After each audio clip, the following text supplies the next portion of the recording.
je suis très contente de vous retrouver aujourd'hui. Et j'avais envie de vous parler de l'aura. C'est quoi l'aura? Puisque je suis thérapeute dans la lecture d'aura, c'est essentiel, il me semble, de diffuser des infos sur l'aura. Donc l'aura, c'est une émanation de votre énergie, de toute votre énergie dans votre corps. À quoi sert justement de lire l'aura? À quoi ça sert de justement de s'intéresser à l'aura? Qu'est-ce qu'on peut voir dans l'aura déjà? Donc dans votre aura, on peut voir vos émotions. C'est-à-dire que la personne qui lit va lire si vous êtes en colère, si vous êtes triste, si vous êtes dans la peur perpétuelle. Si, par exemple, vous êtes une âme qui est pleine de joie, tout ça, ça se lit. Et généralement, ça se lit dans le troisième chakra.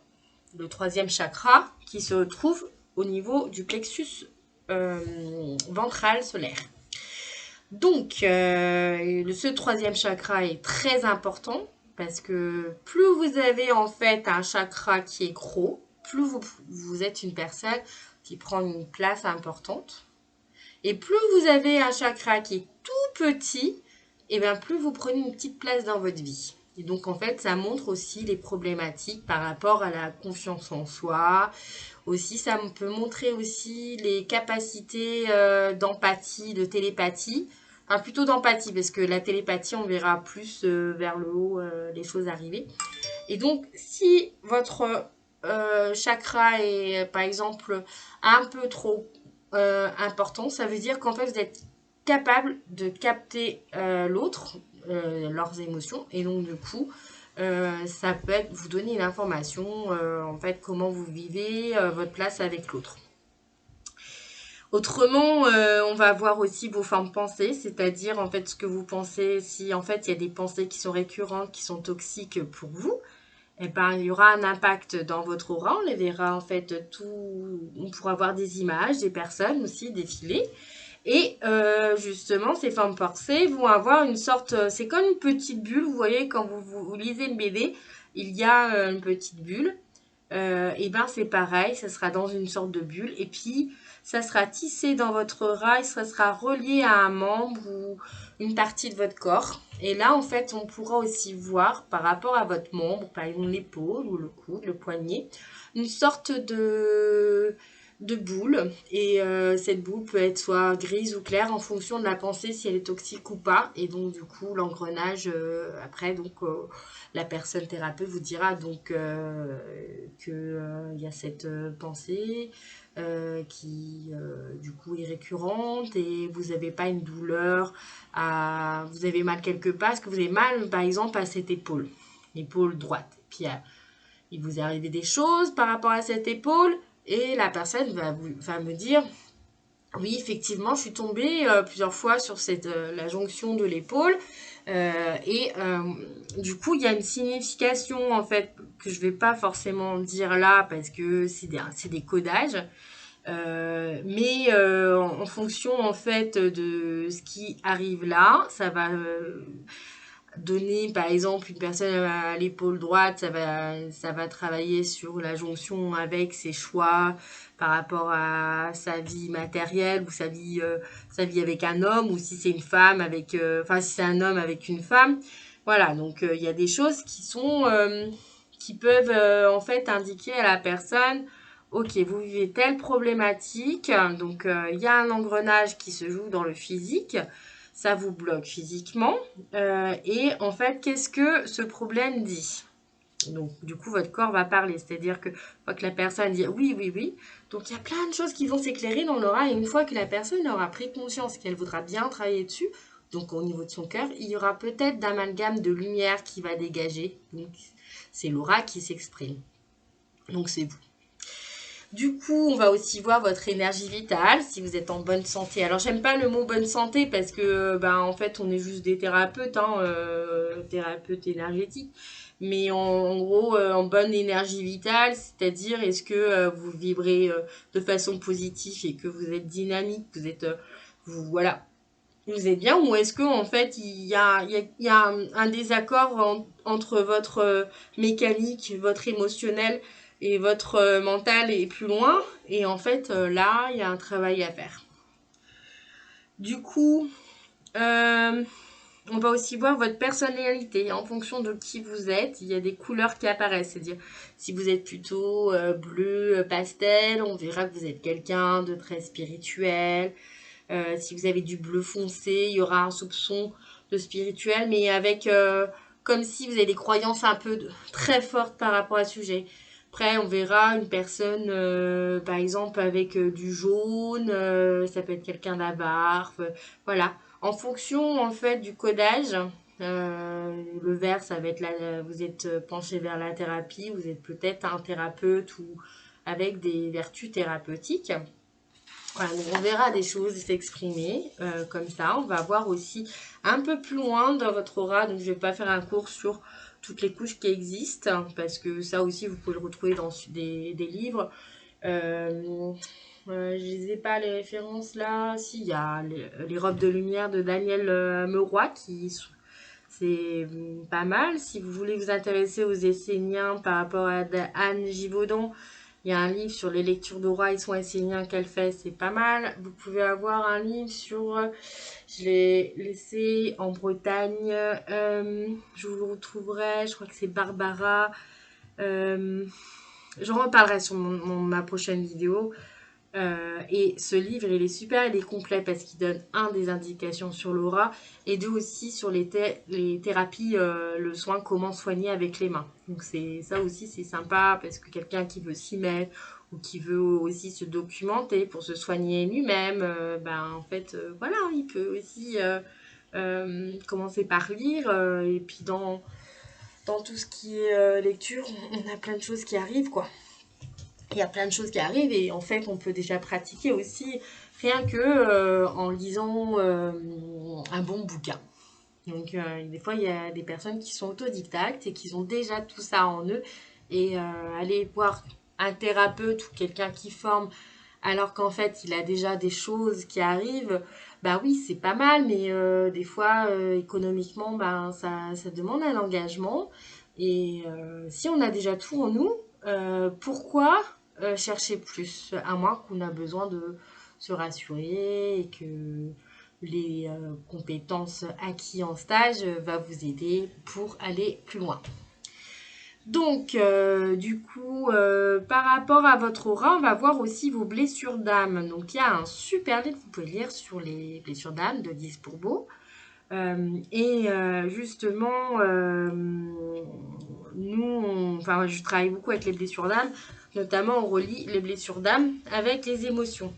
Et donc, on va voir où c'est ce que ça se cristallise dans votre corps. C'est-à-dire, est-ce que c'est sur vos membres inférieurs, vos membres supérieurs? Ça correspond à qui? Votre mère, votre père, votre proche, votre compagnon. Ça peut être votre sœur. Enfin, ça dépend si c'est une problématique féminine, masculine. Si ça dépend de la blessure d'abandon, du rejet, de la honte, humiliation, trahison. Si c'est une blessure plutôt d'emprise qui est en lien avec la soumission. Et du coup, tout ça, on peut le voir. On va voir aussi comment ça circule dans votre corps. Donc, c'est au niveau des chakras. Donc, si vous n'avez pas de notion sur le chakra c'est une roue énergétique. Et c'est comme en fait des points d'acupuncture, c'est-à-dire que ça fait des sortes de rosaces, un vortex. Et il y en a en fait tout le long. Et puis vous avez aussi des tout petits chakras qui sont sur le corps. C'est des portes d'ouverture d'énergie. Et quand en fait elles sont bien stimulées et que vous avez bien stimulé votre aura, et ben normalement ça circule de partout. Donc moi mon rôle en fait en tant que thérapeute de lecture d'aura, c'est vraiment de voir si tout circule partout et qu'est-ce qui fait que ça circule pas. Vous entendrez peut-être parler aussi de prana. Le prana. Le prana, tout simplement, c'est l'énergie divine. Et donc le prana, vous allez le voir dans la nature ou même tout autour de vous, c'est comme l'oxygène, c'est une particule, c'est-à-dire que ça fait un peu comme de la neige et c'est tout petit. Et en fait, quand on lit l'aura, on voit si la personne, elle est bien en vie, c'est-à-dire qu'elle a plein de prana en elle, autour d'elle, ou justement, quelle zone est en désaccord. Donc ça, vous pouvez le travailler régulièrement. Il y en a qui apprennent la prana-thérapie. Quand vous faites du yoga, et ben, justement, comme on respire mieux et qu'on étire son corps, et ben, l'air et puis le prana rentrent mieux, plus facilement. La méditation aussi. Quand vous contemplez la nature, ben, il y a plus de prana qui rentre en vous. C'est-à-dire une fois que vous vous ressourcez, que vous êtes vraiment en connexion avec la vie. Alors, est-ce que tout le monde peut voir l'aura? Oui, tout le monde peut voir l'aura. C'est possible. Après, c'est quelque chose qui se travaille. Déjà, la première couche que vous pouvez voir plus facilement, c'est l'aura éthérique. Donc, l'aura éthérique, c'est la couche qui est à peu près grise-bleue autour de soi, hein, qui fait entre 5 à 10 cm à peu près, c'est en fonction de votre santé, de votre vibration. On va parler de vibration plutôt. Et concrètement, eh bien, pour commencer à voir l'aura, il y a des exercices tout simples. J'en parlerai la prochaine fois dans la prochaine vidéo. Mais vous pouvez déjà vous tester avec l'arbre, c'est-à-dire vous louchez un peu comme ça et vous regardez les particules qui sont tout autour de l'arbre et vous verrez en fait qu'il y a quelque chose qui apparaît, ou même avec l'horizon et la mer. Il y a une couche aussi qui est là et ça c'est l'aura qui dégage. Donc, il y a, qu'est-ce que on peut parler? On peut parler. J'avais des choses à vous dire, mais j'ai eu un moment de vide du coup. Donc oui, je voulais parler justement, si vous vous intéressez à l'aura, c'est un film qui est très intéressant qui s'appelle La prophétie des Andes. Peut-être vous avez déjà vu ce film, vous pouvez le trouver sur YouTube de façon gratuite. Et la prophétie des Andes, notamment, montre l'énergie de la personne quand elle est dans le pouvoir par rapport à l'autre, et l'énergie quand deux êtres se rencontrent et que au final, bah, qui sont en harmonie, et ben qu'est-ce que fait l'aura? Et ben justement dans l'aura, quand je fais des lectures d'aura, souvent ça m'est vraiment comment ça m'est arrivé quand je travaille avec des couples. Et en fait, on voit quand l'énergie, qui a plus d'énergie sur l'autre, est-ce que c'est l'énergie harmonieuse, est-ce qu'il y a un problème, un dysfonctionnement, comment en fait les auras se mélangent et les couleurs aussi, comment en fait ça vibre. Et du coup, on voit des couleurs apparaître et ça peut être très beau. Aussi, l'aura et la femme enceinte. Par exemple, vous avez une femme enceinte et qui vient vous voir, et ben on va voir aussi le bébé, l'âme du bébé se montrer, communiquer aussi avec la maman. Et la maman, en fait, elle va peut-être demander comment ça marche, comment en fait, qu'est-ce que cet enfant veut. Et donc, c'est un très bel accompagnement d'accompagner la maman et l'enfant qui arrive sur Terre pour s'incarner, pour justement donner des clés, par exemple. Et puis vous avez aussi l'enfant. Euh, Vraiment avec la lecture d'aura, on peut régler des problématiques de famille. C'est-à-dire qu'un jour, j'ai reçu en consultation un enfant qui avait 8 ans, avec sa maman et son papa qui venaient me voir. Et cet enfant avait une grande blessure de rejet par rapport à son père. Et en fait, il était très en colère, cet enfant. Et donc, nous avons, parce qu'en fait, quand je fais des lectures d'aura, je fais pas que la lecture d'aura, c'est-à-dire que je vais aussi proposer des fois du magnétisme en fin de séance, mais il y a un temps où vous avez un entretien avec la personne. Et cet entretien, en fait, cet enfant, et ben, il avait, je voyais bien que c'était compliqué pour parler pour lui, donc on a commencé à faire un dessin ensemble, donc il m'a dessiné un arbre. Donc on parle et puis du coup on parle de papa et on parle qui voudrait faire beaucoup plus de choses avec papa et que du coup papa il a pas le temps ou enfin en tout cas ben, c'est des choses qui arrivent. Les parents ils ont leur vie, leur travail et donc du coup le jeune ne trouvait pas sa place avec son père et il portait une colère par rapport à ça. Et en fait, c'est pas tout de suite quand qu'il a dit voilà, ben, je suis en colère avec mon papa, quoi. J'aimerais faire beaucoup plus de choses avec mon papa, construire des choses avec mon papa. Et c'est venu comme ça, en fait. On a commencé à lire l'aura, les couleurs. Oh, bah dis donc, toi, tu t'intéresses. Tu es très gentil. Donc, il y avait des choses qui s'expriment. Tu prends pas beaucoup de place. Donc, du coup, en fait, on voit un enfant qui est très timide ou réservé sous la réserve et qui ne veut pas déranger ses parents, par exemple. Et puis, mais même s'il veut pas déranger ses parents, il a une colère parce qu'en fait, il voudrait dire, mais il n'arrive pas à dire. Et donc, on va le voir aussi sur les chakras. Parce que, par exemple, le 5e chakra, c'est la voie de la communication, les non-dits. Et donc, il y a des choses, quand c'est des non-dits qui s'expriment, ça va faire un peu de gris, comme s'il y avait une corde au cou. Puis, la corde au cou peut exprimer aussi un problème plus profond, un problème lié avec une maladie cardiaque, par exemple. Donc, en fait, c'est pas que c'est compliqué la lecture d'aura, mais c'est comme si vous étiez inspecteur. Moi, je me rappelle toujours quand j'étais enfant, il y avait un dessin animé qui s'appelait Inspecteur Gadget. Et je me suis toujours dit, quand je lis l'aura, je suis l'inspecteur Gadget avec la loupe. Et je regarde. Et en fait, c'est très intéressant. C'est une gratification, une bonification de pouvoir lire l'aura.